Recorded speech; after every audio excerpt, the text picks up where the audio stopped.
今天我们要到日月潭的文武庙做参拜巡礼。我们首先认识一下文武庙。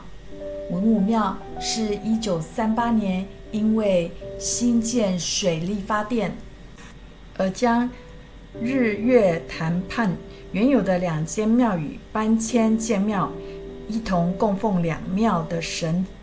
因为祭祀了文武众神，而称为文武庙。1969年，庙宇改建了，成为现在的3殿式格局的庙宇，也成为日月潭地区最重要的宗教圣地。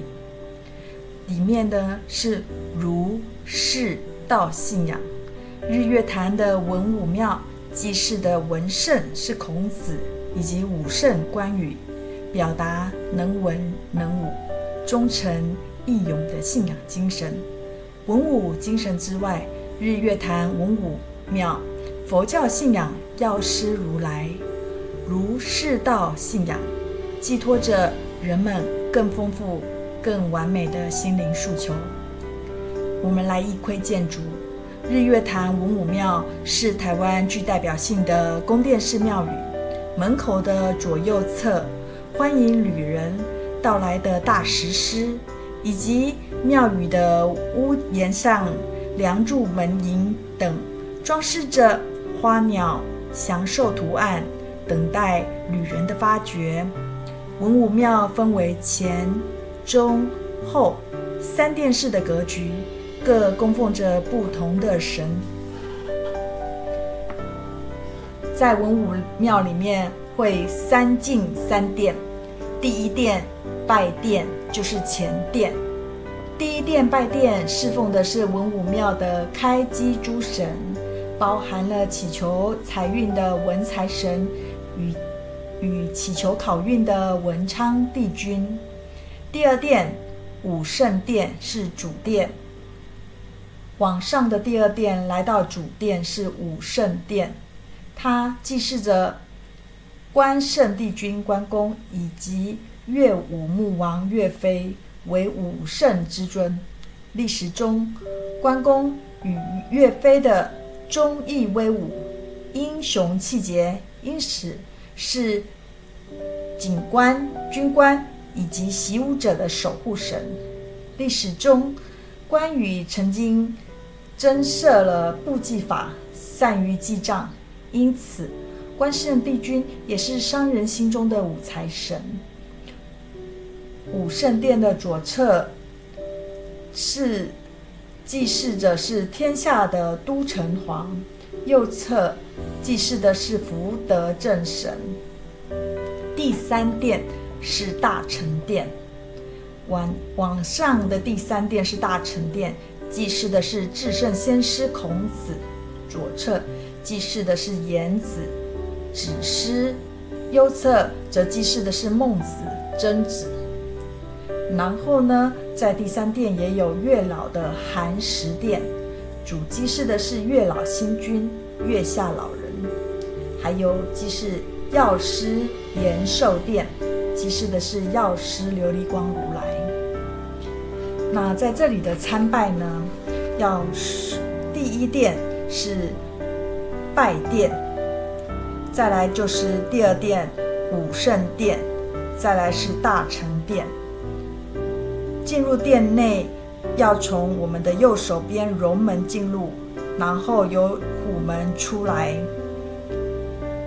每殿都要使用2炷香，天公炉呢就插1炷，殿内的炉香插1炷。现在我们地图上看到的这里就是武圣殿，这里面供奉的是岳飞以及关公，就是岳武穆王在左边，关圣帝君在右边。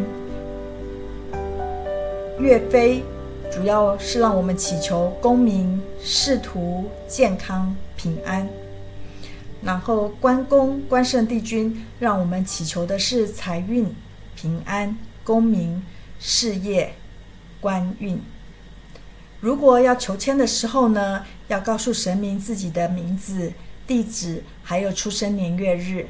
然后要跟他讲我们的问题跟愿望，然后跋杯问一下神明愿不愿意赐签。那如果得到的是圣杯，就可以抽一支签，打乱签筒里的签之后，抽出最突出的签。如果是阴杯或笑杯，表示目前的时间是不对的，改问其他的问题。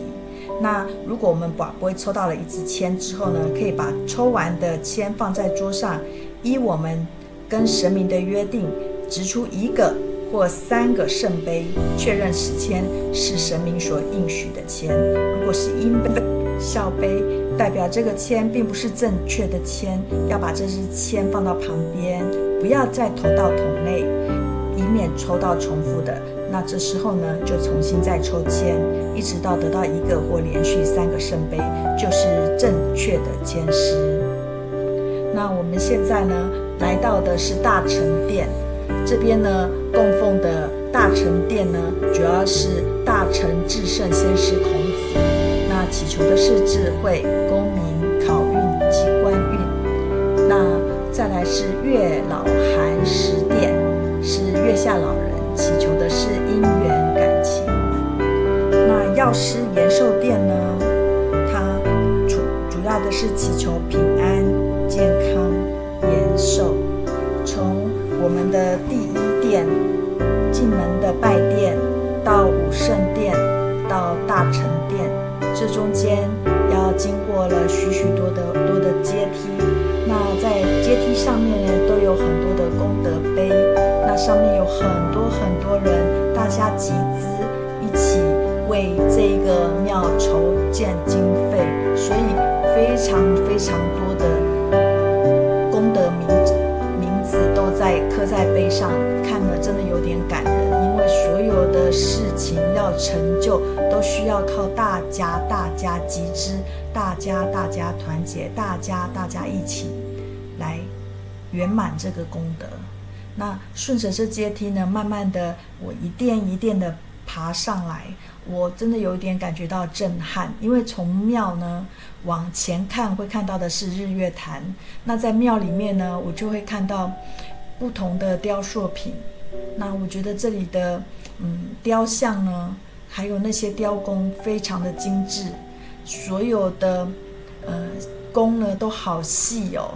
那我仰望那些建筑物的时候，我是要抬头去看的，非常的有点震撼，而且非常的敬仰，那种崇拜之心呢油然而生。文武庙的格局方正，结构严谨，金碧辉煌，有如浓缩的北京紫禁城。本庙有壮观的正门牌楼，其后是宽广的庙城，拾阶而上是文武庙的主体建筑，前后一共有3个殿，依序是拜殿、武圣殿、大成殿，黄瓦红柱，殿宇崇高，布局疏弱有致，衬以翠绿的后山园林，使其的气象让人清仰，也使人亲近。融合了南北建筑的风格，是文武庙的特色。它采用了名贵的材料，施工非常的细致，雕工也很精美。在台湾的庙宇中，它具有很大的特色。正门的3川牌楼是北式的牌楼，绣面是青斗石，屋顶是重檐歇3头，旁边有着瑞兽吉祥物，装饰很简单，也很庄重。庙城是宽敞宏阔的广场，各个庆典跟活动都是在这里举行，尤其是民俗活动最热闹了，也很有意义，最具有意义。其中恭祝关圣帝君圣殿是最隆重的。庙城的广场左右都有2座石雕，巨狮。拜殿是本庙的前殿，巍峨耸立，它左右2侧是钟鼓楼。拜殿的2楼是水云宫，水云宫里供奉着开基神明，就是原来义化堂跟龙凤宫的神明。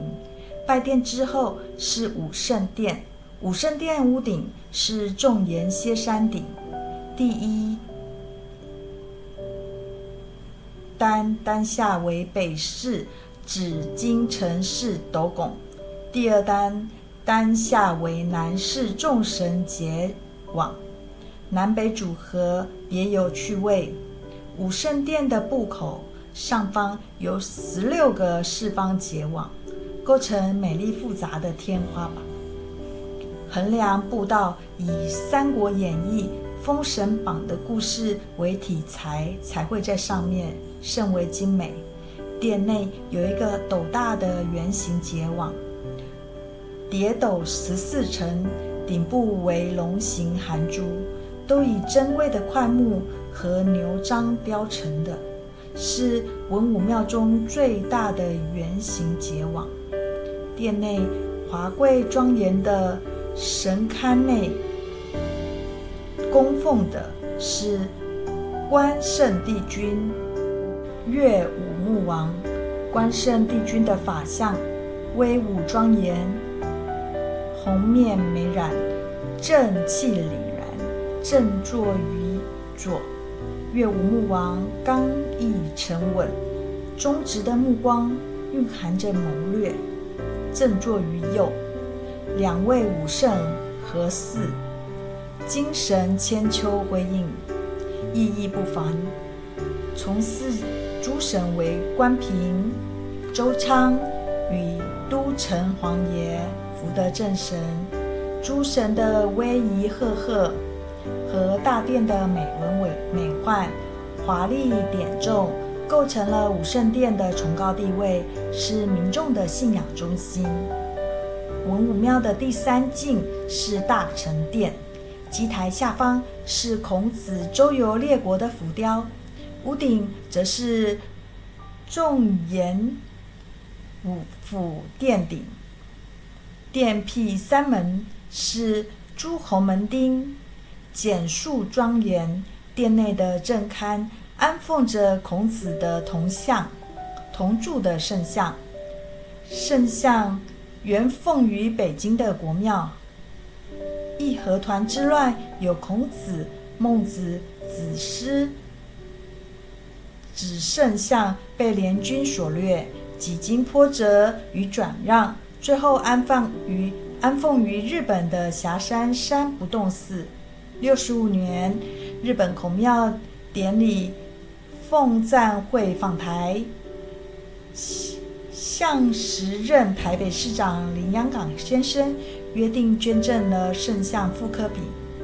经多方的贤达协助，68年日月潭的文武庙举行了揭幕安座典礼。这里祭祀了4圣的铜铸圣像，以及历代发扬道统的先贤者牌位。殿内设有全台唯一的孔子圣签，殿堂精致典雅，入内就能够感受到克己复礼、修身齐家的儒家教化。这里不仅是膜拜学道的殿堂，也可以开智解惑。大考之时，常来请益的学子更是络绎不绝。大成殿左边的厢房是月老寒食殿，供奉了月下老人和二仙、少师命。圣像以汉白玉原石雕刻制工精美。河中月下老人为杭州西湖边玉皇山上老玉皇宫的延陵，为中国最古老的月下老人。右边的厢房是药师延寿殿，供奉了药师琉璃佛，为浙江湖州碧岩禅师所捐赠的。圣像为琉璃所制，制工相当的困难，是目前台湾最大的药师琉璃佛。2楼是历史的影像馆，展示的这个庙里面的庙史跟图像。3楼是观景台，是眺望日月潭的最佳景点。大成殿的后方建有了功德碑林。碑林步道旁刻了捐助921地震整建经费的善信大德姓名。碑林的主题是九龙戏珠许愿池，池内有着一聚宝盆。步道的尽头是后山花园，园内有全台最宏伟的宗教意象石雕刻。欢迎订阅幸福生活。